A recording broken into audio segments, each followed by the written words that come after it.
A primeira epístola de Pedro nos faz menção a muitas marcas, a muitas cicatrizes. Se você que acompanhou todos os sermões, ou então se você que já leu a carta, percebeu, é uma carta que fala a pessoas em sofrimento. Sem dúvida nenhuma, se hoje nós fôssemos falar sobre sofrimentos, falar sobre feridas abertas, talvez tocando em determinados assuntos, nesta noite, poderíamos deixar as pessoas que estão aqui em grupos distintos, extremamente descompassadas. Talvez, para alguns, falar de alguns assuntos seria: prossiga, pastor, quero entender melhor o que o senhor está dizendo. Mas o mesmo assunto pode cair aos ouvidos de alguém com uma marca muito dolorosa e muito profunda sobre aquele assunto. Aquela pessoa em seu íntimo pode dizer: basta, pastor, eu não suporto mais, não vá além, não posso suportar ouvir. É como um gatilho, é como se a dor pudesse de alguma forma, colocada numa disposição de pequenas palavras, nos lembrar de coisas que sofremos. Se você perceber, o apóstolo Pedro escreve a cristãos perseguidos, oprimidos, cristãos que estão sendo pressionados por diversas circunstâncias que não podem controlar e que não devem fugir. Pedro vai falar que os patrões opressores, maridos opressores, cônjuges, aqui obviamente espalha-se e densamente se pode aplicar em outros nichos a percepção de sofrimento em nome de Jesus. Não pode ser sofrimento que se foge, não pode ser sofrimento que se abandona. Aprendemos na semana anterior: se sofre, sofre como um cristão, fica como um mestre. Essa dor e essa vergonha, essas marcas, essas cicatrizes, elas são extremamente profundas muitas vezes. E ao citar alguma coisa que você possa ter passado ou sofrido de figuras muito importantes como pai, mãe, familiares, talvez alguns de nós possam ser suscetíveis ao pecado da justiça própria, que eu acredito que todos conhecem e já ouviram falar. Aquela sensação de autodefesa, de trancamento em relação a determinado aspecto da vida da gente, onde a gente se vê como vítima. Todos nós, sem tirar nem pôr, ou estamos ou já estivemos sobre as marcas de uma cicatriz que, evocada, nos traz logo a vontade de nos trancarmos na tentativa de não repetir aquele tipo de dor em um novo relacionamento. Algumas pessoas deixam de se casar porque foram deixadas em altares sozinhas. Outras pessoas não querem ter família porque as suas famílias foram marcas profundas e terríveis e elas não querem constituir família porque essas marcas foram horríveis. Outras não conseguem estar bem nos dias dos pais, por igual motivo, Dia das Mães, e por aí se segue. O apóstolo Pedro fala a nós hoje, através de dois grupos de pessoas que podem ter sido marcadas por profundas feridas. Ele fala a presbíteros e ele fala a ovelhas. Ele fala a jovens e depois estende a todos. Ele vai comunicar a mais dois grupos. São mais de 30 anos de carreira ministerial de Pedro com o Senhor Jesus Cristo à altura dessa carta. Pedro, como nós sabemos, foi ovelha de Jesus em pleno ministério terreno dele. E Pedro agora se apresenta como um pastor de ovelhas. Olha que coisa, né? Pedro exorta e encoraja a pastores e ovelhas. E eu gostaria que, como nós oramos juntos, possíveis marcas que pessoas como pastores e ovelhas deixaram em muitos de nós, possam essa noite serem tratadas diante de Deus.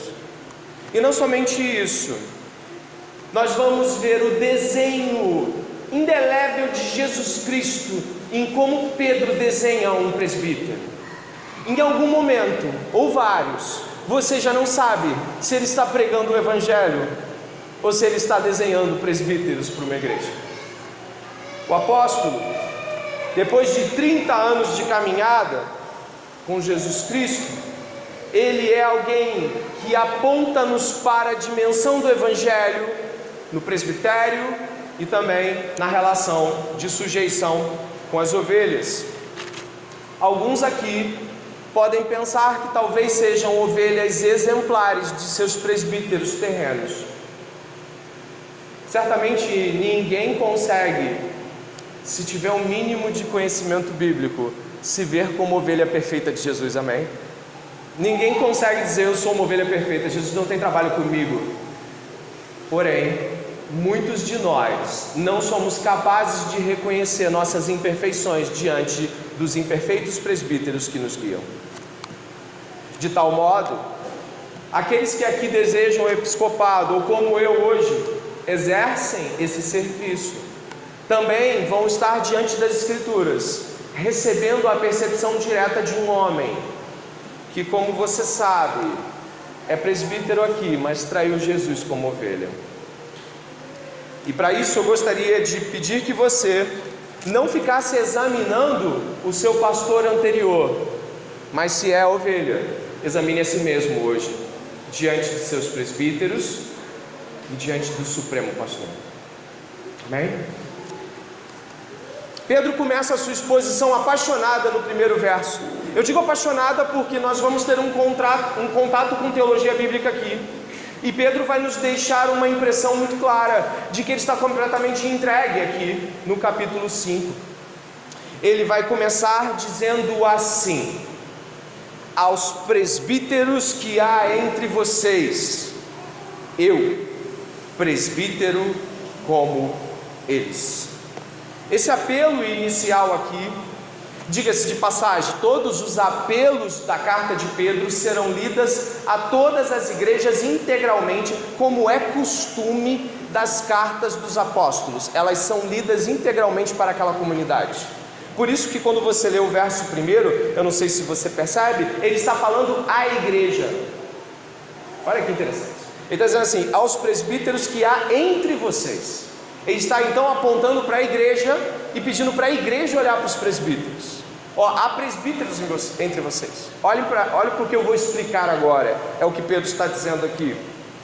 Sabemos que Pedro é apóstolo do Senhor, foi um apóstolo, mas aqui, enquanto condição da carta, ele é apóstolo. Nós entendemos que ele se apresenta como apóstolo no primeiro verso desta carta. Ele diz: Pedro, apóstolo.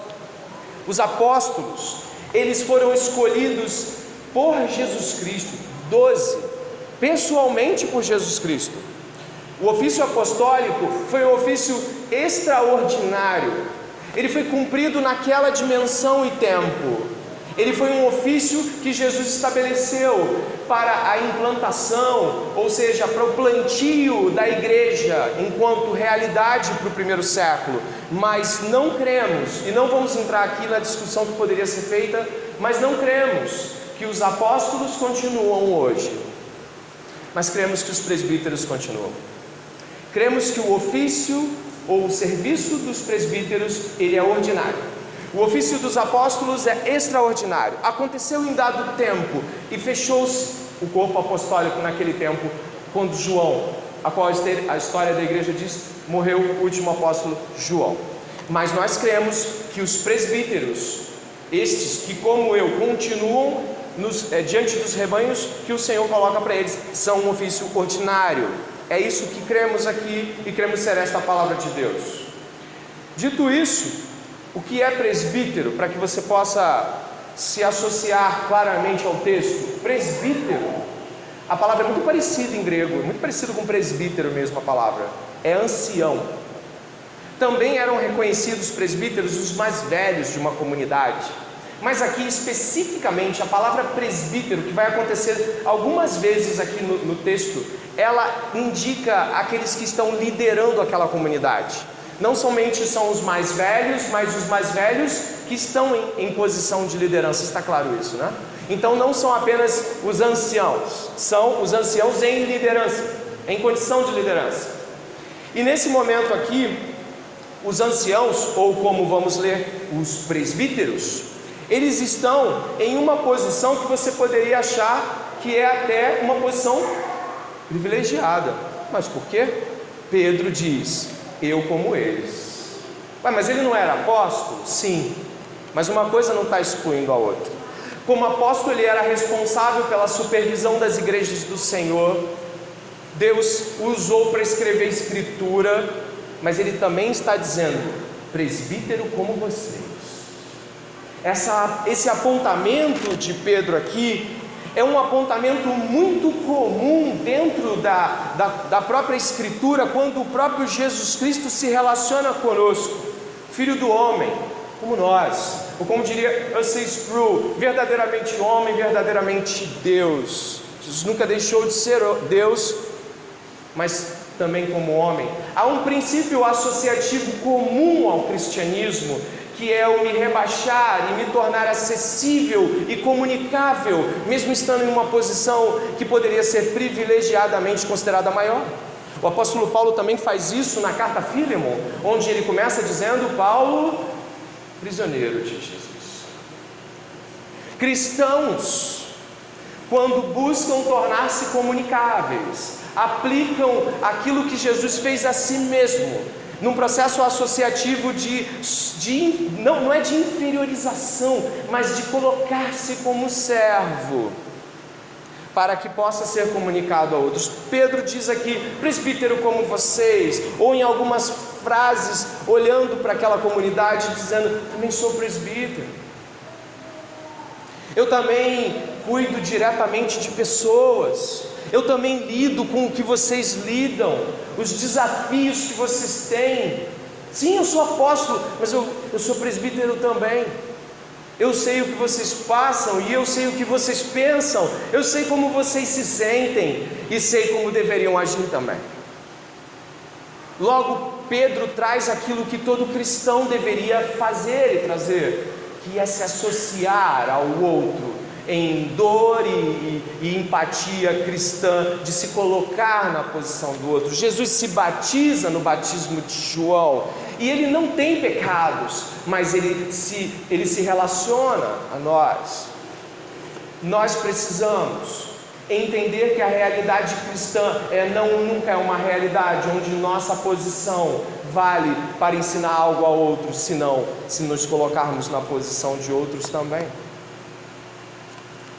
O Messias sofredor sofreu como nós e sofreu em nosso lugar. Logo, todas as vezes que quisermos pensar em termos de estarmos diante das pessoas a quem queremos ensinar ou legar exemplo, que estejamos como aqueles que se submetem ao mesmo tratamento.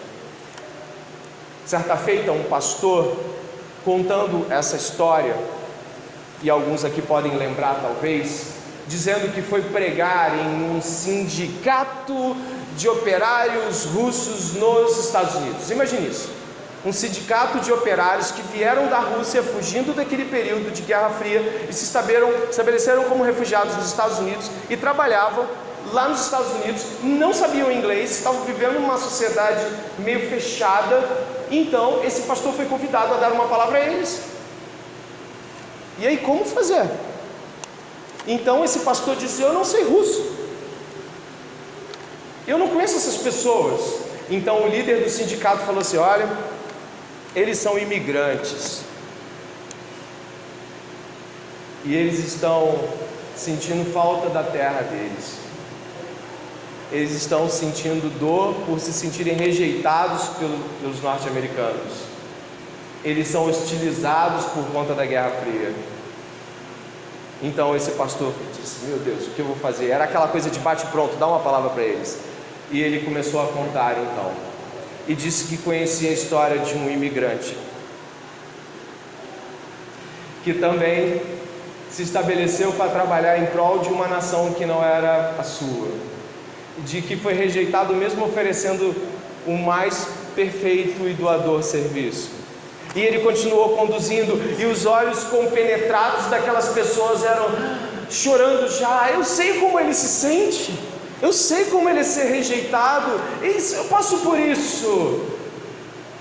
25 minutos de preleção depois, eles já estavam agoniados. Quem seria esse imigrante? Jesus. E ele foi convidado mais umas 5 vezes para pregar aquele sindicato. Jesus tomou o nosso lugar. Jesus está conosco essa noite. Jesus está com você essa noite. Compreende a grandeza disso? Consegue exultar por isso? Pedro diz aos presbíteros, depois ele continua, como eu, e depois ele continua, como ele. O verso 4, repouse seus olhos e veja, o apóstolo Pedro vai dizer, vocês, eu como vocês. E aí o verso 4 diz, e quando o Supremo Pastor se manifestar, sabe o que Pedro está dizendo? Ele está dizendo de que não somos pastores sozinhos. Existe um pastor que conhece as nossas dores e que entende o que passamos e o que devemos fazer para cuidar de pessoas. Eu gostaria que você pudesse entender que o apelo de Pedro aqui é um apelo universal. O que é um apelo universal? Preste atenção. Não existe nenhum motivo que sustente o nosso testemunho diante de outras pessoas, senão Jesus Cristo.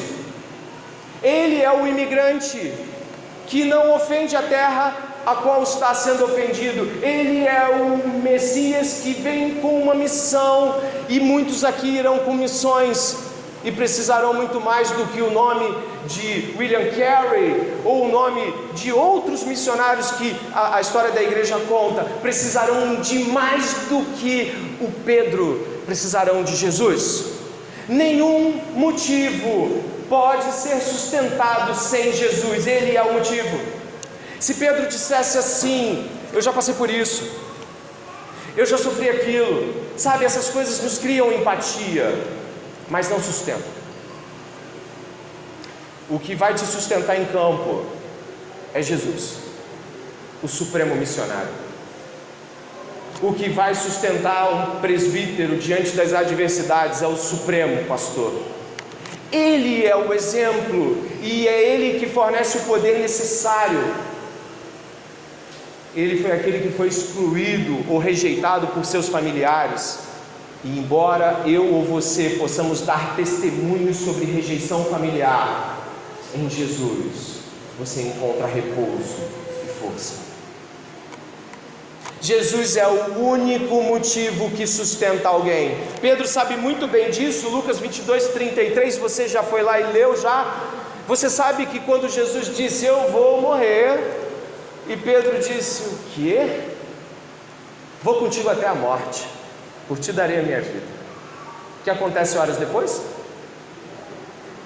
Exatamente, ele nega Jesus. Por que ele nega? Porque ele achou que seu próprio testemunho sustentaria ele. Jesus é o testemunho máximo e supremo de todos os testemunhos. E não há motivo que te sustente em campo, em missão, em família, em casamento, em presbitério, em diaconato, senão Jesus.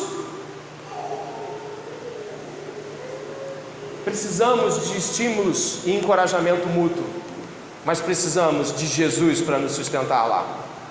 E aqui a aplicação é para todos nós. Pedro sabe muito bem que a sua vida inspira muitos até hoje. E eu, como alguns brincam, tão paulino, muitas vezes me derramo em lágrimas em 1 Coríntios 9, Filipenses 3, e eu me sinto renovado. Mas existe lá, e você já viu, o apóstolo Paulo comparando-se a Jesus. Sejam meus imitadores, como eu sou de Cristo. Pedro está dizendo, sei o que vocês passam, mas sei de alguém que sabe mais do que eu. Essa dimensão que entre os versos de número 2 e 3 construirão uma compreensão sobre presbitério, são na verdade uma porção de texto que está explicando para mim e para você Jesus, o sumo pastor. Ele continua dizendo o seguinte, verso 1, parte B, leia: testemunha dos sofrimentos de quem? De Cristo, e ainda coparticipante da glória que há de ser revelada. Por quem? Verso 4: e quando o Supremo Pastor se manifestar, vocês receberão a coroa de glória. Existe aqui algo magnífico, irmãos. Existe aqui uma dimensão de ordem, ordenação, preste atenção, ordenação, que não vai mudar, quer seja para presbíteros ou para qualquer outro cristão nesse mundo. Toda a composição do ministério de Jesus e da vida de qualquer crente é sofrimento no presente, glória no futuro.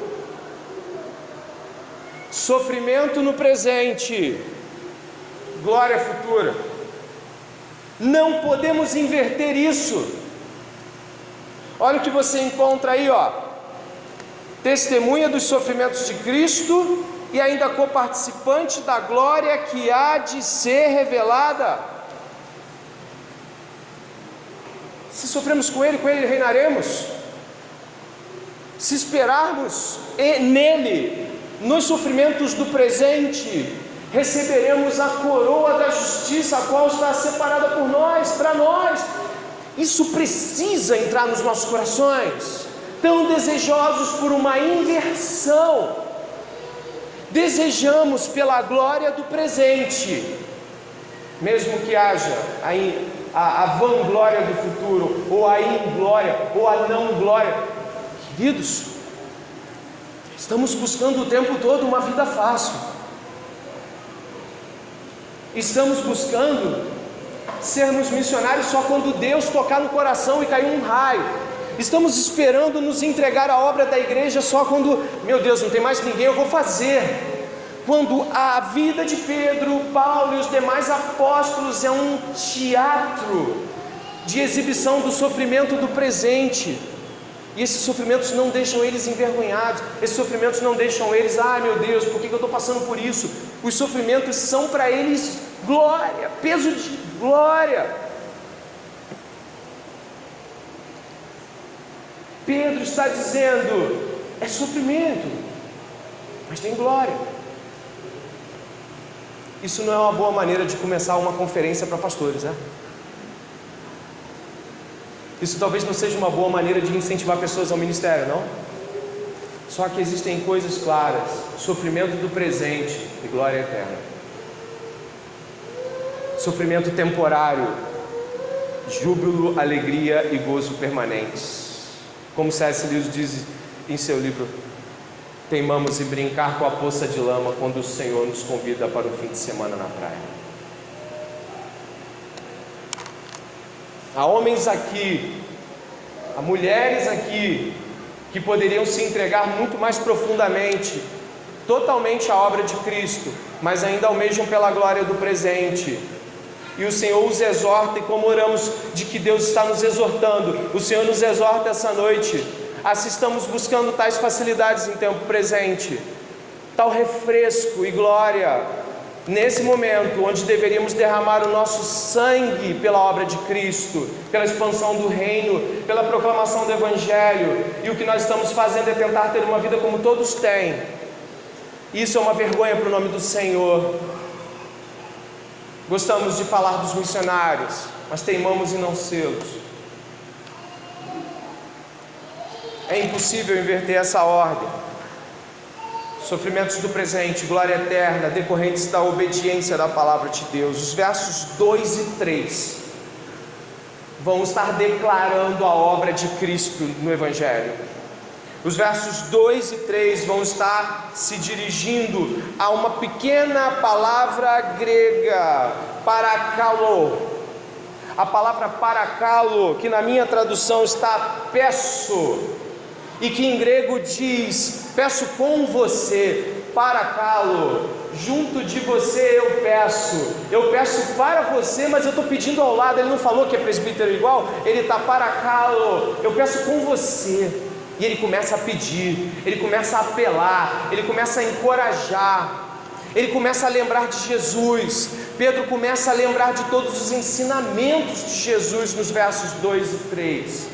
Ele vai falar: para calo, apelo, eu estou tocando no seu coração com a minha própria mão, eu estou falando como quem sente o que você está passando. Ele diz, olha o que ele vai falar: que pastoreiem o rebanho de... Eu vou tentar de novo para você prestar mais atenção. Que pastoreiem o rebanho de quem? Capítulo 1, verso 1 diz que os salvos são eleitos de Deus. O capítulo 2, verso 10 diz que são povo de Deus.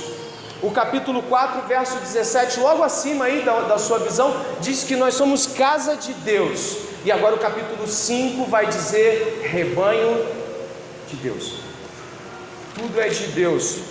É impossível que um pastor tome posse de ovelhas ou diga minhas ovelhas como se estivesse atribuindo a eles alguma posse.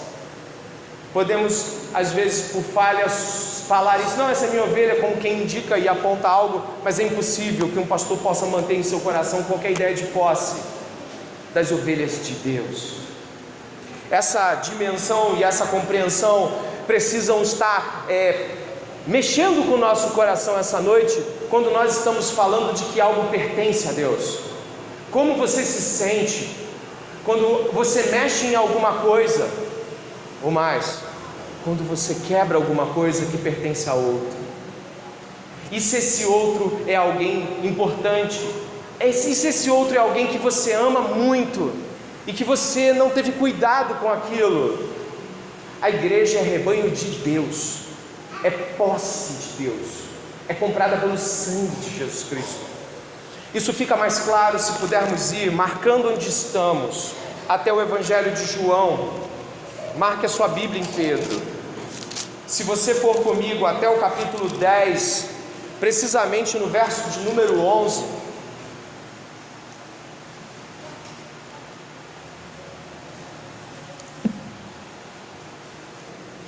Não resista ao Senhor essa noite. Ouça o que Ele está falando ao seu coração. No capítulo 10 do Evangelho de João, no verso de número 11, diz assim: eu sou o bom pastor dá vida pelas ovelhas. Verso 14, ainda sobre isso ele diz mais uma vez: eu sou o bom pastor, conheço as minhas ovelhas e elas me conhecem. Quem é o bom pastor? Jesus. Então ele é dono das ovelhas, elas ouvem a voz dele. Ainda no Evangelho de João, vá até o capítulo 21, do verso de número 16, Pedro está arrasado. O apóstolo Pedro está completamente devastado pela traição que ele fez a Jesus. Diante daquela fogueira, e sob, como diz o evangelista, sob o olhar de Jesus de longe, ele diz: eu não o conheço. E aí ele repete e diz: eu não o conheço. E aí ele mais uma vez diz: eu não o conheço. E aí Jesus, já ressurreto, capítulo de número 21, se aproxima de Pedro em meio a outros com uma fogueira e pergunta 3 vezes a ele: tu me amas? O verso de número 16 traz algo significativo. Jesus perguntou pela segunda vez: Simão, filho de João, você me ama? Ele respondeu: sim, o Senhor sabe que eu o amo. Jesus lhe disse: pastoreia as minhas. Pedro sabe o que está dizendo. Ele está falando algo que ele sabe do que se trata. Ele recebeu a incumbência de pastorear do próprio Jesus, e ele recebeu como resposta a amor. Você me ama? Eu te amo. Pastoreia minhas ovelhas. Isso vai ficar mais intenso se juntarmos as afirmações de um mesmo evangelho. Cristo morreu pelas ovelhas. As ovelhas reconhecem a voz do bom pastor, elas o seguem, e nós pastoreamos o rebanho dele, pastoreamos por amor a ele. Isso traz para nós uma dimensão que Pedro sabe muito bem, e por isso aplica-nos a palavra aqui nesse momento. Vamos de novo a Pedro, você marcou comigo. Então agora em Pedro eu encontro o seguinte, verso 2: que pastoreiem o rebanho de Deus que há entre vocês. Olha o que diz: não por obrigação, mas espontaneamente, como Deus quer. Espontaneamente. A palavra grega espontaneamente aqui aponta despojadamente, despojando-se de tudo, prontamente, voluntariamente, desejando fazer isso, fazendo isso como quem quer fazer isso. A máxima que se ouve é: nenhum pastor queria ser pastor. Pode até ser, mas a partir do momento que é chamado para ser e exerce o ser, deve o fazer com um amor entregue, com um desejo profundo. Eu sou pastor, mas eu não queria. Então deixe, porque o supremo pastor jamais diria isso, e os pastores jamais deveriam dizê-lo. Aqueles que aqui almejam o episcopado: eu não quero ser pastor. Se Deus o chamar, você vai desejar ser, ainda que isso lhe custe tudo, porque vai custar. Dentro disso, faço uma dimensão universal da fala ao pensar em todos. Como podemos cuidar de pessoas como se arrastando uma bola de ferro? Como podemos pensar em amparar, pastorear, amparar, cuidar, guiar, ajudar, dizendo: mas eu não queria ajudar, eu ajudei, mas eu não queria, eu ajudei a contragosto? Isso não parece ser com Jesus. Você está resistindo a Jesus, você está indo contra Jesus. Ouça bem o que eu estou dizendo. Você que diz que é cristão e não se prontifica a ajudar a outros, e quando o faz negligente, displicente, ou com o coração como se estivesse fazendo um favor para alguém, você está diante de um Jesus que fez completamente o contrário. E se você é crente, você vai se arrepender agora.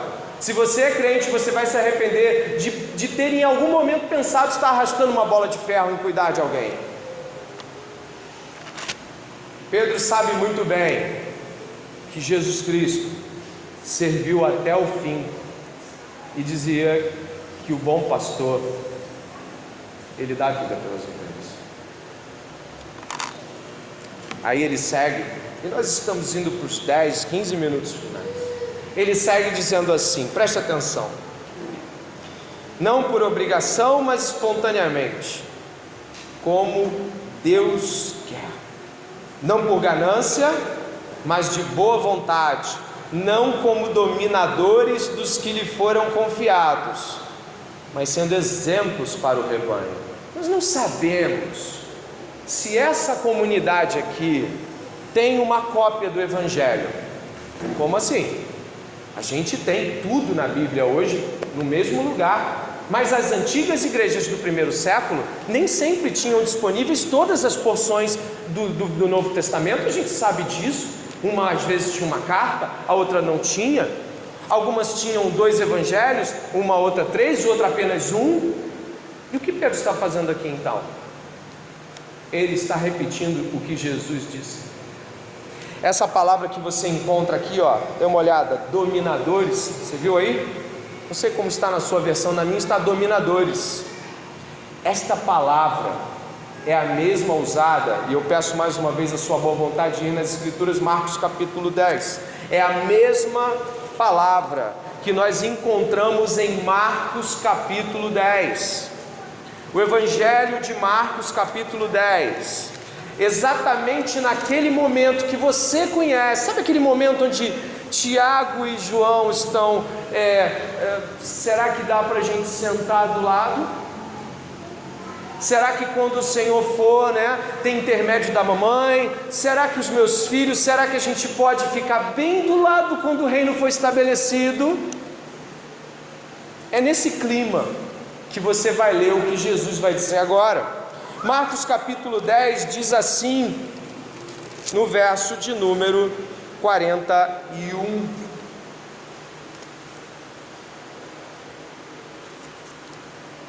Quando os outros 10 discípulos ouviram isso, começaram a ficar indignados com Tiago e João.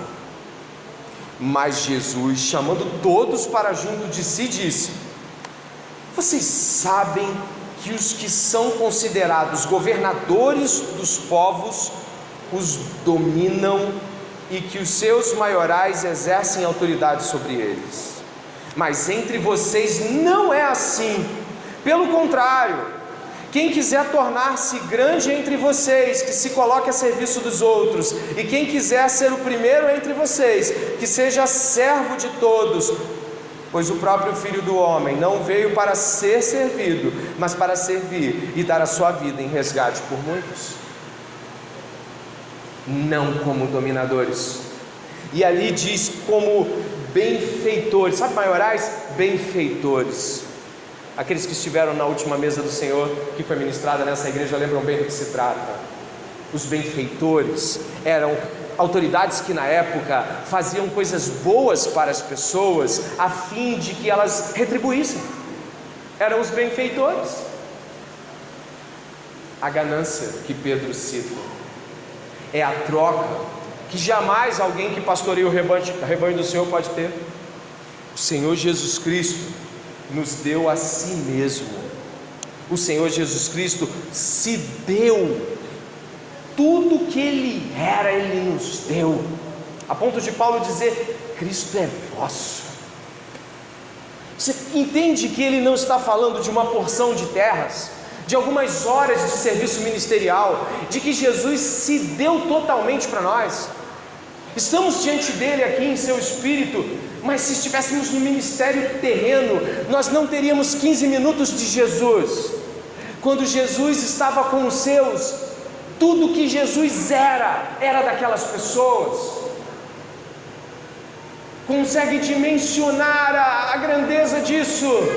Damos para as pessoas porções da nossa vida, damos às pessoas pequenos espaços para que elas possam ser abençoadas por nós, e muitas vezes esperamos que elas possam retribuir em alguma medida com elogios, bom trato, lembranças, glória terrena. Agimos como benfeitores, ou não é? O Evangelho de Jesus é um Evangelho onde os crentes dão a si mesmo. O Evangelho de Jesus não é Evangelho de uma parcela da vida entregue na obra ministerial. O Evangelho de Jesus é um Evangelho onde uma pessoa inteira, suas aspirações inteiras, o seu tempo, a sua vontade, a sua força é entregue para Jesus, e Ele usa toda a força, Ele usa todo o tempo, Ele usa toda aquela pessoa, suas aspirações e vida. Isso é servir a Jesus Cristo.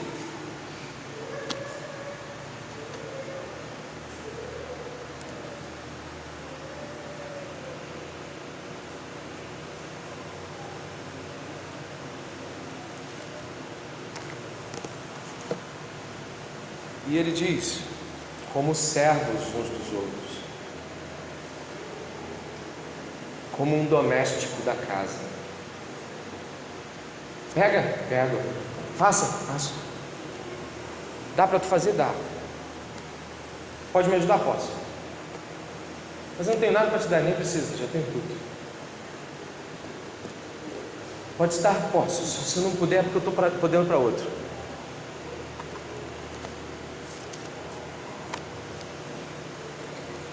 Quando nós estamos, e eu volto a Pedro, quase acabando,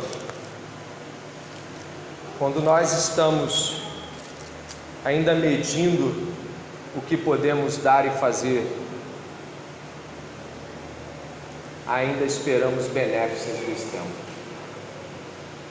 ainda agimos como gananciosos. Quem mede o tempo que tem para dar a Deus, dá a si mesmo, não a Deus. A fragilidade de muitos de nós diz respeito à nossa pouca entrega. Às vezes queremos que nossas disciplinas espirituais mudem, mas não estamos nele. Terminando, o verso de número 4 fala o seguinte: e quando o Supremo Pastor se manifestar, 1 Pedro capítulo 5, verso 4, vocês receberão a coroa da glória que nunca perde o seu brilho. Ei pastores, ei crentes, quando as cortinas da eternidade se abrirem, quando o palco da eternidade for revelado, a glória hoje inacessível aos nossos olhos nos constrangerá. E espero, como disse essa semana, que o Senhor nos tire a angústia e a dor, porque se elas estivessem presentes lá, choraríamos amargamente de porque essa noite não nos entregamos a Jesus.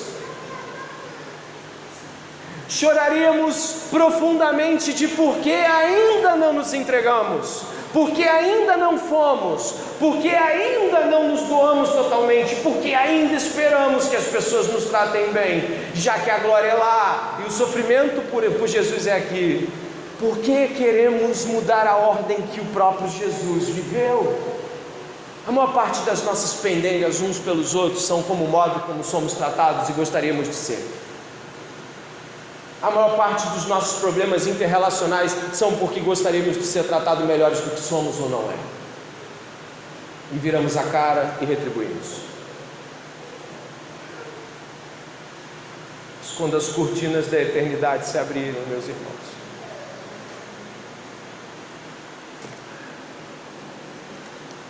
o privilégio é hoje. Renda-se a Cristo. E ele dá aqui dois privilégios maravilhosos, olha. Ele diz que as pessoas que ele deu são confiadas aos presbíteros. Que privilégio! Você que cuida de pessoas, já pensou no privilégio? E diz também de que somos chamados para ser exemplos, verso de número 3, exemplos de Cristo. Teatros vivos para a glória de Deus, palco aberto para que o mundo veja, como diria Von Husserl, o drama da doutrina, a encenação vívida de um crente sendo como Jesus, sofrendo como Jesus, recebendo injúria como Jesus, pregando como Jesus, testemunhando como Jesus, morrendo como Jesus e ressuscitando como Jesus.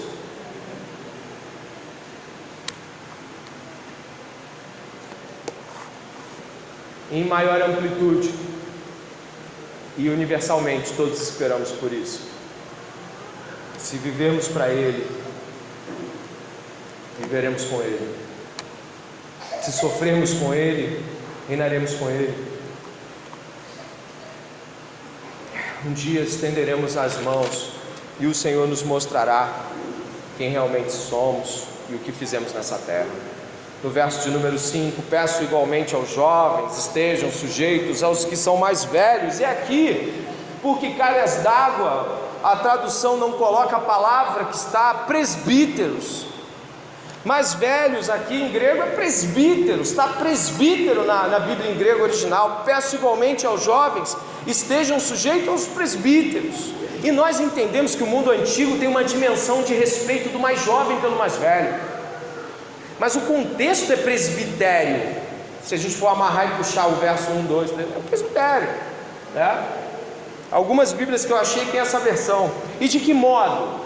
Sujeitando-se. E o verso 5b diz que todos se revistam de humildade no trato de uns com os outros, porque Deus resiste aos soberbos, mas dá graça aos humildes. Pedro está dizendo: submeta-se aos presbíteros da sua igreja, submeta-se aos mais velhos, jovens, submetam-se. Existe um grande trabalho por parte de quem vos guia, submetam-se. Você diz assim para mim: eu não consigo me submeter. Você ainda não olhou o palco de glória de Jesus Cristo, que é um palco de submissão, é um palco de sujeição de Jesus Cristo, é um palco de servidão. Quem não se submete diz, ainda que implicitamente: eu não me dobro, eu sou durão mesmo, eu sou ruim de obedecer. Está dizendo: eu sou ruim de ser Jesus, eu não quero ser Jesus, eu gosto desse negócio de ser durão, eu gosto de não ter que abaixar a cabeça, porque eu não quero ser Jesus. É isso que você está dizendo, só que você não está percebendo. Ele foi obediente até a morte de cruz. Ele se sujeitou, ele se submete à encarnação, se submete à escravidão e servidão aos homens, tratado como criminoso. Então você não se submete. Eu olho para você com superioridade. Que cristão é esse? Duvido veementemente que, se você é cristão e você é arrogante, orgulhoso, não dá satisfações, não se curva, não obedece, se você permanece nesse estado, eu posso duvidar de uma conversão, eu posso te dar a chance da dúvida de um esfriamento. Mas ninguém consegue sem lágrimas dizer: eu sou um arrogante, tem misericórdia de mim, eu sou um arrogante, sou rebelde ao trato, meu Deus. De um lado, Pedro não está dizendo: pastores, sejam bons pastores para a ovelha obediente, e de um outro ele diz: não se submetam apenas aos bons pastores, submetam-se. E ele amplia e diz que todos se revistam de humildade. Deus resiste aos soberbos, Provérbios 3:34, mas dá graça aos humildes. Você que não se submete a outros, você está resistindo a Deus. Sou rebelde, eu sei, sabe, vai fazer o que essa noite? Vai continuar resistindo a Deus? A chamada é para a obediência. Jesus se submeteu ao seu Pai e pastoreou os seus irmãos. Pedro se submeteu a Jesus e pastoreou os seus irmãos, ainda que com muita vergonha de ter negado Jesus. Os cristãos se submetem uns aos outros por amor a Jesus, por ordem de Jesus, por exemplo de Jesus, por entender o quão duro é viver resistindo a Deus. Expressam honra e louvor à pessoa de Deus quando se submetem. Filipenses, no capítulo 2, eu cito novamente: Jesus Cristo foi obediente até a morte, morte de cruz. Esse impacto em morte de cruz é para dizer: foi obediente e doeu muito a ponto dele morrer com a pior morte, levando a cabo a sua obediência. E aí terminamos quando o verso de número 6 aponta juntamente com 5b para a severa advertência: arrogantes estão batendo de frente com Deus. E o verso 6 diz: portanto, humilhem-se debaixo da poderosa mão de Deus, para que Ele em tempo oportuno os exalte. Deus como motivo último dessa humilhação, dessa auto-humilhação, dessa sujeição, desse dobrar-se. Humilhem-se no imperativo não é uma sugestão: dobre-se diante de Deus em Cristo agora. Dobre-se. Humilhe-se. Procure pessoas e pergunte: sou arrogante? Eu sou difícil de ser dominado, guiado, ajudado, amparado? Fala.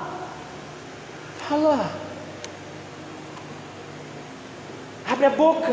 Não saia como um arrogante daqui hoje. Não saia como um rebelde.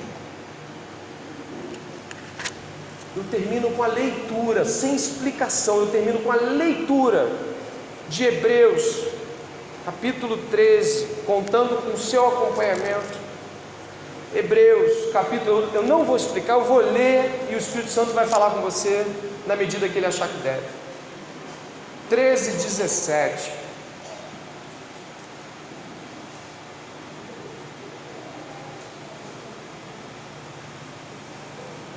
Você já pode ir meditando no que você está lendo aí. Hebreus 13, 17.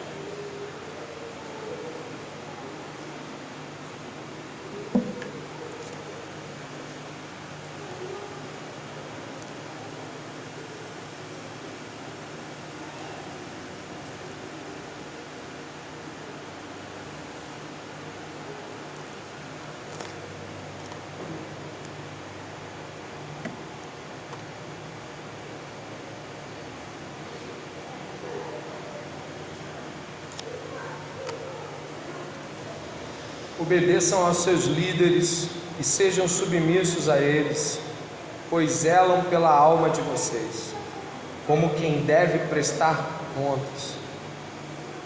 Que eles possam fazer isso com alegria e não gemendo. Do contrário, isso não trará proveito nenhum para vocês.